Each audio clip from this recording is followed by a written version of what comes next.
माशाल्लाह जी साड़ियाँ टिक्कियाँ रेडी हो गई वा, बहुत ही ज़बरदस्त और डिलीशियस बनी है। ठीक है, बहुत ही मज़ेदार बनी है।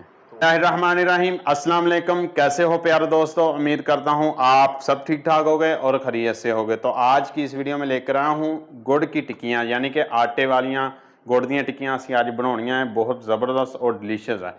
तो बारिश पैंदी होवे तो मिठियां टिक्कियां खाण नूं दिल करदा, जां पकौड़े जां मिठियां टिक्कियां। तो आइए देख लें फटाफट मिठियां टिक्कियां गुड़ वालियां किस तरह बनाउने आ। बोल दे अंदर 2 कप आटा लै लेना वा, छाना होया, जिहड़ा असीं रोटी दे विच यूज़ करदे हां, इस्तेमाल करदे हां। 2 कप आटे दे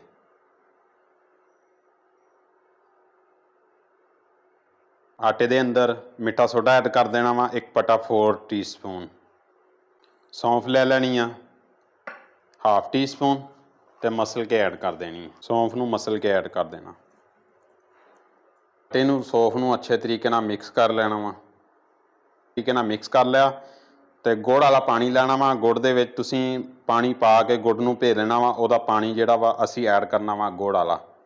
ठीक है, 1 कप पानी दा गुड़ वाला ले लेना तुसीं। आस्ता आस्ता पा के ते इहदे विच असीं गुन्नी जाना वा आटे दे अंदर गुड़ वाले पानी नूं। वाला पानी पा के तो गुन के चैक कर लेना, ज़्यादा पानी नहीं तुसीं एकदम पाउणा।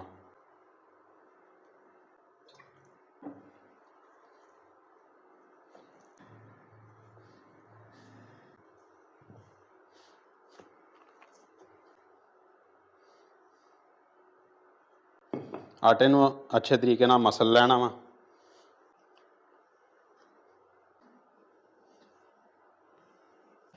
आटा साड़ा अच्छे तरीके नाल गुन हो गया तो इहदे विचों एक पेड़ा बना लेना असीं वा। इस तरह गोल करके पेड़ा बना लेना। पेड़ा कर लिया तो पेड़ा नाल वेल लेना तुसीं पेड़े नूं।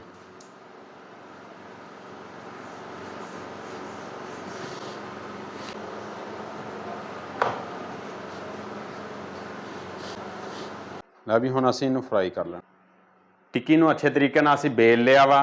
हुण असीं टिक्की नूं करना फ्राई। फ्राई करने वास्ते एक पैन दे अंदर घ्यो मैं गर्म कर लिया सी। हुण इहदे विच असीं हुण फ्राई कर लईए।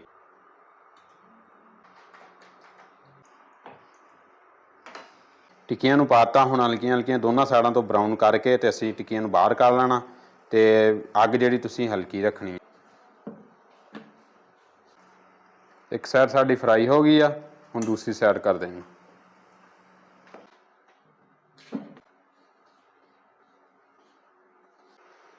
माशाल्लाह जी साड़ियाँ टिक्कियां रेडी हो गई वा, फ्राई हो गई वा। हुण अच्छे तरीके नाल निचोड़ के बाहर कढ़ लैणियां। माशाल्लाह जी साड़ियाँ टिक्कियां रेडी हो गई वा, बहुत ही ज़बरदस्त और डिलीशियस बनी है। ठीक है, बहुत ही मज़ेदार बनी है।